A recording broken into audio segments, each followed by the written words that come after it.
ಊರಲ್ಲಿ ಈಗ ಅಮಟೆಕಾಯಿ ಸೀಸನ್, ಮಳೆ ಬಂದಾಗ ಬಾಯಿ ರುಚಿಸದಿದ್ದಾಗ ಅಥವಾ ಜ್ವರ ಬಂದು ಬಾಯಿಗೆ ಏನೂ ಹಿಡಿಸಲ್ಲಲ್ವ, ಅಂಥ ಟೈಮಲ್ಲಿ ಈ ಥರ ಅಮಟೆಕಾಯಿ ಪುಳಿಮುಂಚಿ ಮಾಡಿದರೆ ಅನ್ನ ತುಂಬ ಚೆನ್ನಾಗಿ ಸೇರುತ್ತೆ. ಮಾಡೋದಕ್ಕೆ ಅಮಟೆಕಾಯಿ ಸ್ವಲ್ಪ ಬೇಕಾಗುತ್ತೆ. ಮಂಗಳೂರು ಸ್ಟೋರ್ಗಳಲ್ಲಿ ಯೂಶ್ವಲ್ ಆಗಿ ನಮ್ಗೆ ಸಿಗುತ್ತೆ. ಇದನ್ನ ತಗೊಂಬಂದು ಒಂದು 5-6 ಇದ್ದರೆ ಸಾಕಾಗುತ್ತೆ. ಒಮ್ಮೆ ನಾವು ಈ ಪುಳಿಮುಂಚಿ ಮಾಡುವಾಗ ತೊಳೆದ್ಬಿಟ್ಟು ಚೆನ್ನಾಗಿ ಗುದ್ಬಿಟ್ಟು ಒಂದು ಪಾತ್ರೆಗೆ ಹಾಕಬೇಕು. ಇದನ್ನ ಬೇಯಲಿಕ್ಕೆ ಇಡುವಾಗ ನಾವು ಇದಕ್ಕೊಂದು ಸ್ವಲ್ಪ ಉಪ್ಪು, ಆಮೇಲೆ ಒಂದು ಸ್ವಲ್ಪ ಅಂದರೆ ಕಟ್ ಮಾಡಿರುವಂಥ ಈರುಳ್ಳಿ, ಮತ್ತೊಂದು ಸ್ವಲ್ಪ ಬೆಲ್ಲ, ಹಾಗೆ ನೀರನ್ನು ಸೇರಿಸಿ ನಾವು ಇದನ್ನ ಬೇಯಲಿಕ್ಕೆ ಇಡಬೇಕು. ನೀವು ಈರುಳ್ಳಿ ಉಪಯೋಗ ಮಾಡಿಲ್ಲದಿದ್ದರೆ ಈರುಳ್ಳಿಯನ್ನು ಸ್ಕಿಪ್ ಮಾಡ್ಬೋದು.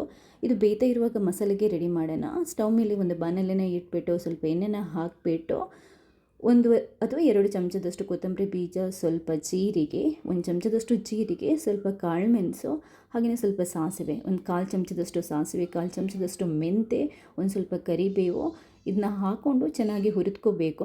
ಇದೊಂದು ಸ್ವಲ್ಪ ಲೈಟಾಗಿ ಹುರಿದಾದ ನಂತರ ಇದಕ್ಕೆ ನಾವು ಒಣಮೆಣಸನ್ನು ಸೇರಿಸಬೇಕು. ಬ್ಯಾಡಗಿ ಮೆಣಸು ಹಾಗೆಯೇ ಮಂಡೆ ಮುಂಚೆ ಅಂದರೆ ರೌಂಡಾಗಿ ಬರುತ್ತಲ್ಲ, ಅದನ್ನು ಮಿಕ್ಸ್ ಮಾಡಿ ಹಾಕೋಬೋದು. ಮೆಣಸನ್ನೆಲ್ಲ ಕ್ಲೀನಾಗಿ ಹುರಿದ್ಕೋಬೇಕು. ಹುರಿದಾದ ನಂತರ ಇದೊಂದು ಸ್ವಲ್ಪ ತಣ್ಣಗಾಗಲಿಕ್ಕೆ ಬಿಟ್ಟು ನೈಸಾಗಿ ಅಥವಾ ನುಣ್ಣಗೆ ರುಬ್ಬುವಂಥ ಮಿಕ್ಸಿಗೆ ಹಾಕೋಬೇಕು.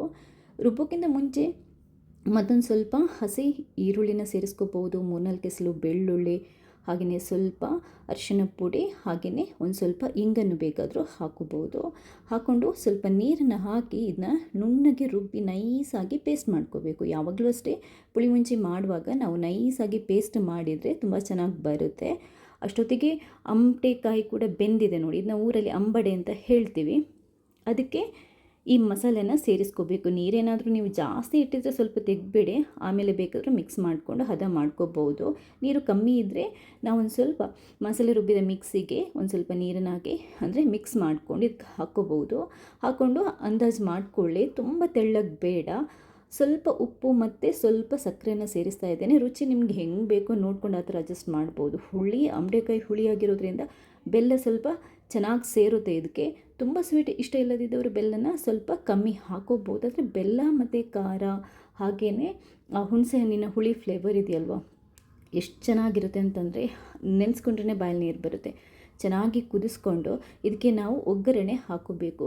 ಇನ್ನೊಂದು ನಾನು ನಿಮಗೆ ಹೇಳ್ತೀನಿ, ಈ ಅಮಟೆಕಾಯಿ ಪುಳಿಮುಂಚಿ ಅಥವಾ ನಾವು ಪುಳಿಮುಂಚಿದ ಏನೇ ಮಾಡಲಿ, ನಾನ್ ವೆಜ್ಜು ಇರ್ಬೋದು, ಅದನ್ನ 2-3 ದಿನ ಇಟ್ಟರೂ ಕೂಡ ಚೆನ್ನಾಗಿರುತ್ತೆ. ಅಂದರೆ ನೀವು ಒಂದು ಸ್ವಲ್ಪ ಕುದಿಸಿ ಇಡಬೇಕಾಗುತ್ತೆ.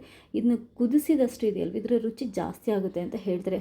ಹಿಂದೆ ಎಲ್ಲ ನಮ್ಮ ಅಜ್ಜಿ ಒಂದು ಸರಿ ಮಾಡಿದರೆ ಒಂದು 3-4 ದಿನ ನಮಗೆ ಕುದಿಸಿ ಕೊಡ್ತಾಯಿದ್ರು. ಉಪ್ಪಿನಕಾಯಿ ಥರ ತುಂಬ ಚೆನ್ನಾಗಿರುತ್ತೆ. ಅನ್ನಕ್ಕೆ ನಾವು ಒಂಚೂರು ಕಲಿಸ್ಕೊಂಡು ತಿಂದರೂ ಕೂಡ ಸಾಕು, ಎಷ್ಟು ಚೆನ್ನಾಗಿ ಬಾಯಿ ಸೇರುತ್ತೆ ಅಂತ ಅಂದರೆ ತುಂಬ ಚೆನ್ನಾಗಿರುತ್ತೆ. ಆರೋಗ್ಯಕ್ಕೆ ಕೂಡ ಒಳ್ಳೆಯದು. ರೆಸಿಪಿ ಇಷ್ಟ ಆದರೆ ಲೈಕ್ ಮಾಡಿ.